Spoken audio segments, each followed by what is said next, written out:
प्रिय दर्शकों, नमस्कार। ज्योतिषी की इस ज्ञान सभा में मैं ज्योतिष आचार्य जिगर परीख तहे दिल से मेरे फेसबुक यूट्यूब चैनल पर मैं आप सबका मैं स्वागत करता हूं। और आज मैं बात करने वाला हूं यहाँ पर शुक्रदेव की दूसरी राशि बनती है, वो है तुला।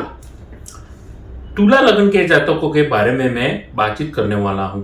और नए जो श्रोता मुझे पहली बार देख रहे हैं या सुन रहे हैं, उनको मैं एक चीज स्पष्ट रूप से कहना चाहता हूं ताकि कोई कंफ्यूजन ना हो। मेरे जो महीने महीने भर के हर महीने के जो फल कथन रहते हैं वो लग्न राशि के आधारित रहते हैं। यानी कि अगर आपको नहीं पता है कि आपकी लग्न राशि कौन सी है तो फिक्र ना करिए। कुंडली खुद की खोलिए, सेंटर में बीच में जहां पर ल लिखा होता है और उसके बाजू में जो नंबर लिखा होता है वही होती है आपकी लग्न राशि। और लग्न राशि के अनुसार ही मेरे फल कथन रहते हैं। तो ज्यादा देर ना करते हुए तुला लग्न के 9 ग्रह के बारे में मैं आपको रूबरू करवाऊंगा कि 1 दिसंबर को वो कैसे थी, इसका प्रभाव आपकी वर्किंग प्रोफेशन में, निजी जिंदगी में कैसे रहेंगे, स्वास्थ्य कैसा रहेगा। बड़े सामान्य तौर पर मेरे फल कथन रहने वाले हैं। उसके अलावा 2 निवेदन और करना चाहूंगा। पहला निवेदन, मेरे इस YouTube चैनल को आप ज़्यादा से ज़्यादा लाइक करिए, सब्सक्राइब करिए, नोटिफिकेशन बेल को दबाना ना भूलिएगा। दूसरी महत्वपूर्ण बात, मैं एक लाइव सेशन, इंटरेक्शन सेशन करना चाहता हूं अपने ऑडियंस के साथ में, फ्री ऑफ कॉस्ट, जहां पर आपकी के होंगे सवाल और मेरे होंगे जवाब, वो भी समाधान के साथ में। क्या आप तैयार हैं? मैं तो तैयार हूं। करना क्या है? सिर्फ इतना, पॉजिटिव फीडबैक देना है। अगर आप चाहते हैं मुझे रूबरू मिलना लाइव सेशन में, तो केवल इतना काम करना है, कमेंट सेक्शन में जाकर के मुझे एक बार अपडेट दे देना है, भर देना है कमेंट सेक्शन पॉजिटिव नोट्स के साथ में कि करना है या नहीं करना है और कैसा रहेगा आपका ये पूरा दिसंबर का जो महीना। अभी तक आपने जो जितने भी मेरे फल कथन देखे हैं, सुने, कैसा थे आपका अनुभव मेरे फल कथन के साथ में, अगर आप शुरुआत से जुड़े हैं तो ये सारी चीज़ें रहेगी। तो ज़्यादा देर ना करते हुए, जब मैंने 1 दिसंबर को आप ही के लगन तुला की प्रश्न कुंडली बनाई थी तो 9 ग्रह की परिस्थिति कैसी थी, आइए देखते हैं। देखिए, आपकी नजरों के सामने यहाँ पर तुला लगन की कुंडली है, जहां पर आप देख सकते हैं नीच राशि के धन भाव में चंद्रमा विराजे है। और चंद्रमा अकेले नहीं है, बुध और सूर्य के साथ में विराजे है। वहीं पर लग्नेश तृतीय होकर के तीसरे भाव में विराजे है शुक्रदेव। पंचमे शनि विराजे है। राहु छठे घर में विराजे है। देवगुरु बृहस्पति यहाँ पर अष्टम भाव में विराजे है शुक्र के घर में। मंगल केंद्र प्रभाव देते हुए नीच राशि के विराजे है और केतु आपके 12वें भाव में विराजे है। तो कहीं ना कहीं ये 9 ग्रह की परिस्थिति है।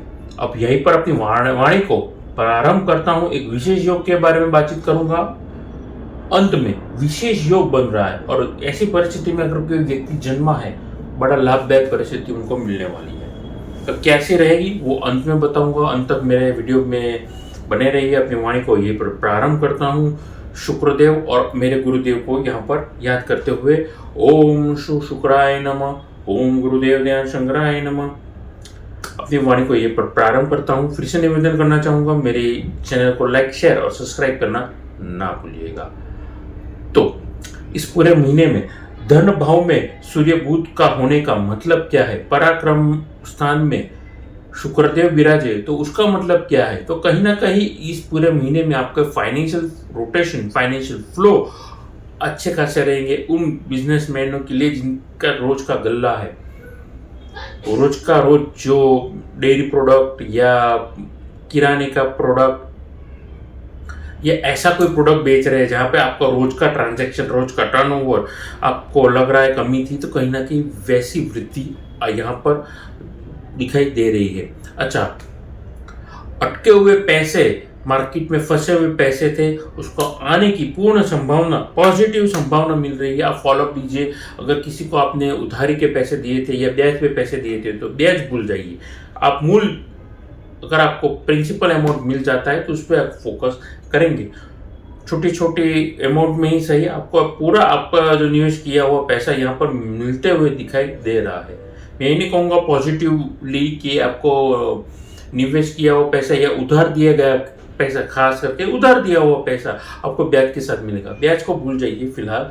अगर आपको मूली यानी कि आपको प्रिंसिपल अमाउंट अगर मिल जाता है तो मुझे लगता है इससे बेहतर लाभ आपको यहाँ पर नहीं दिखाई दे रहा है। उसके अलावा शनि यहाँ पर पॉजिटिव इम्पैक्ट ला रहे हैं, लेकिन उनके काम में आपको ध्यान रखना पड़ेगा। यानी कि बिजनेस में अगर आप है शनि के संबंधित, यानी कि construction, mining, building material, mining में कोल ट्रेडिंग, ऑटोमोबाइल इंडस्ट्री के साथ जुड़े हैं, ऑयलिंग का ट्रेडिंग का काम के साथ जुड़े हैं, कंस्ट्रक्शन में आप रोड बनाने का काम करते हैं, गवर्नमेंट कॉन्ट्रैक्टर है, आप जमीन खरीदने या बेचने का काम कर रहे हैं, आप लीकर का काम कर रहे हैं, तो आप लीगल या अन्य किसी अनएक्सपेक्टेड तकलीफ से गुजर सकते हैं। तो जितने सचेत रहेंगे तो अनवांटेड सिचुएशन से आप बचे रहेंगे। ये चीज़ का आपको ध्यान रखना है।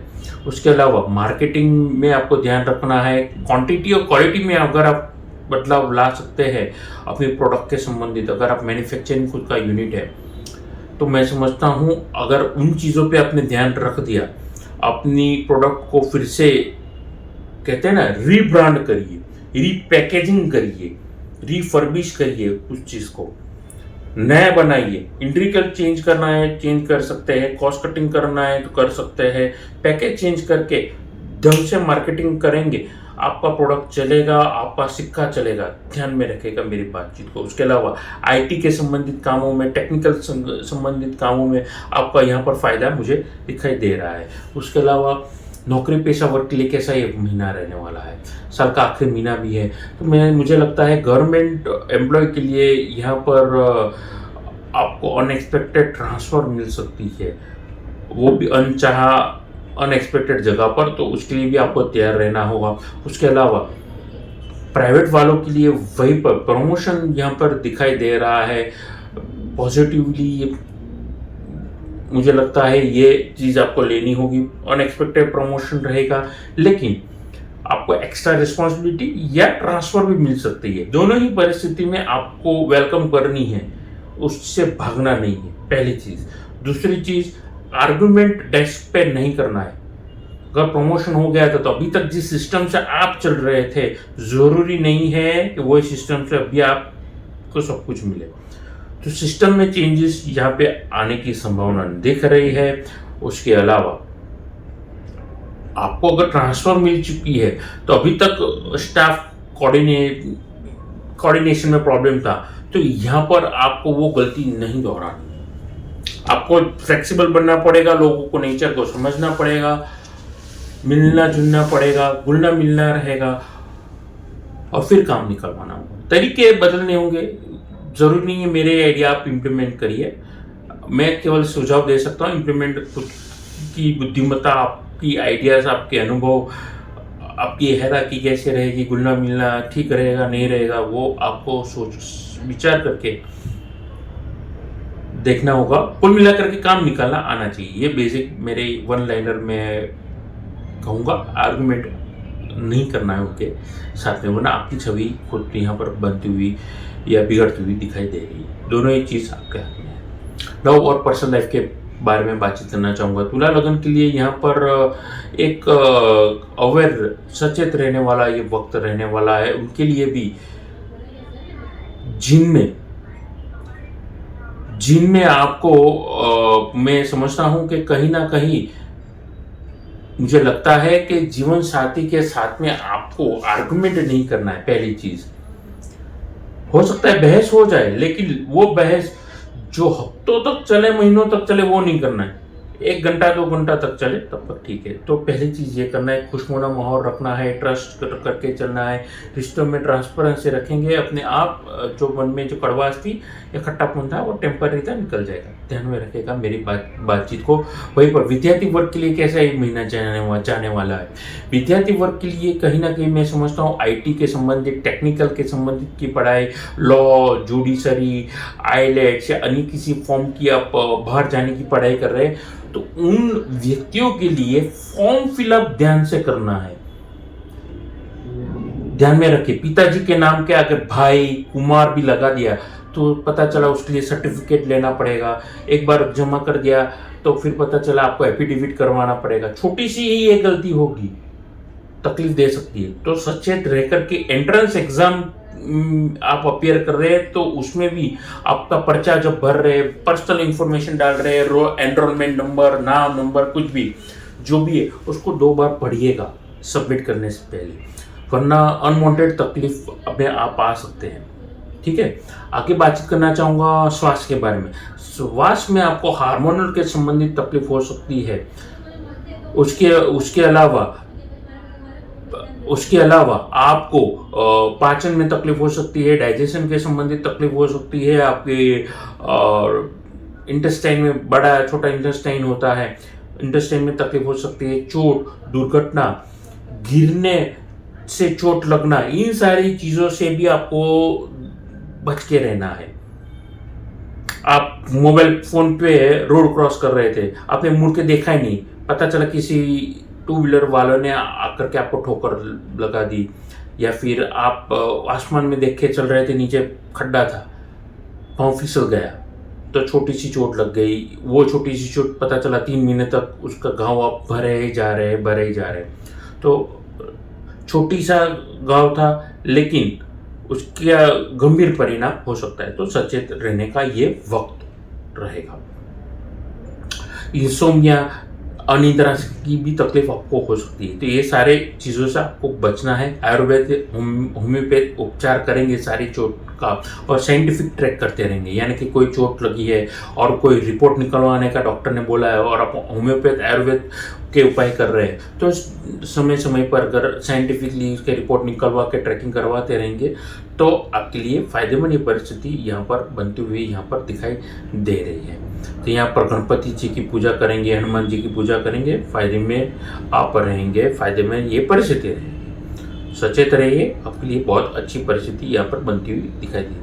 तो मैं बता रहा था कि एपिसोड के अंत में बने रहिए, मैं आपको कुछ बताऊंगा। तो मैं बताने वाला था कि गुरु की दृष्टि 12वें भाव में बैठे हुए केतु की हो रही है, तो कहीं ना कहीं आपको धर्म ध्यान की ओर पंचम दृष्टि जो गुरु की है वो केतु पे जा रही है, जो कि 12वें भाव में विराजे है तुला लगन में। तो कहीं ना कहीं ये एक पॉजिटिव इम्पैक्ट डाल रहा है। आप धर्म ध्यान में तीर्थ जगहों पर जाकर के पूर्ण कुछ करते हैं, धर्म ध्यान, पूजा विधि, हवन, कुछ भी धर्म के नाम के आप करेंगे तो अवश्य वो सीधा देवताओं पे या आपके पूर्वजों पे आशीर्वाद स्वरूप वो पहुंच जाएगी।